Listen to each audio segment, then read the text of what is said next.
So just remember that. Now, the phone number, write this down, is 602-333-2174. That's 602-333-2174. One more time, 602-333-2174. It's time to take our break. Folks, don't go away. I'll be right back after this very brief pause.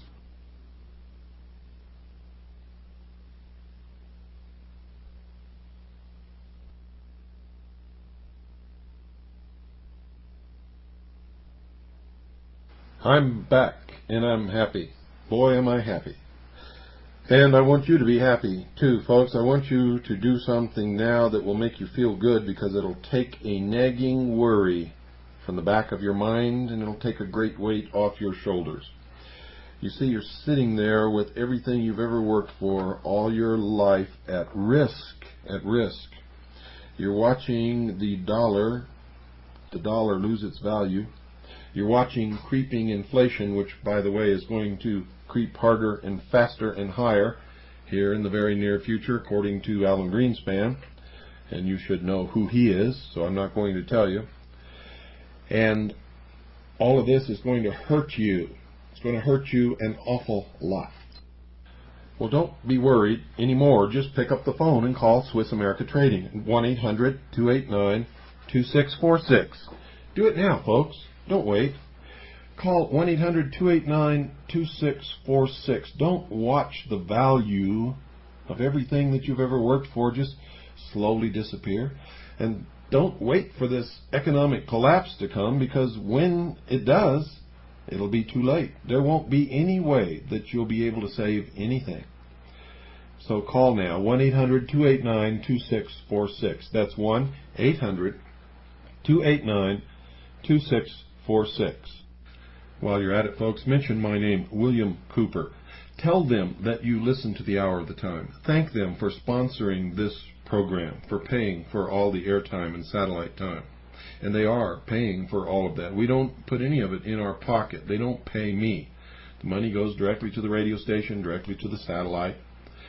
So thank them for providing this program for you, so that you can get the information that you need that will help you face what's coming in the future, and hopefully we'll be able to stop it. Wake the sheeple, empower the people, and save freedom for the world. When you mention my name, they're going to send you a free newsletter entitled Protecting Your Future. So call now, 1-800-289-2646. That's 1-800-289-2646. Folks, by protecting your future, you'll be protecting the future of this program, the Hour of the Time, and, of course, freedom for the world. So call now, 1-800-289-2646. That's 1-800-289-2646. You'll be glad that you did.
Well, folks, I'm going to take you one step further in your education tonight.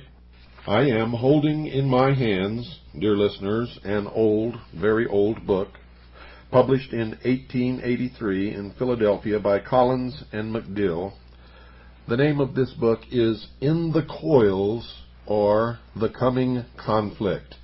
Again, this book was published in 1883 in Philadelphia by Collins and McDill. The title is In the Coils, or The Coming Conflict, by E.B.G. This is the second edition, which means there was an edition before this. And there's a quote here by Wendell Phillips, who says, "This is the next great question that the nation must take up and decide." And this book, ladies and gentlemen, is priceless, for it describes, it was originally copyrighted in 1882, actually not copyrighted, but entered according to Act of Congress in the year 1882 by A.T. McDill in the Office of the Librarian of Congress at Washington, D.C. So if you can't find this anywhere else, it is in the Library of Congress. This is about one man's battle with Freemasonry.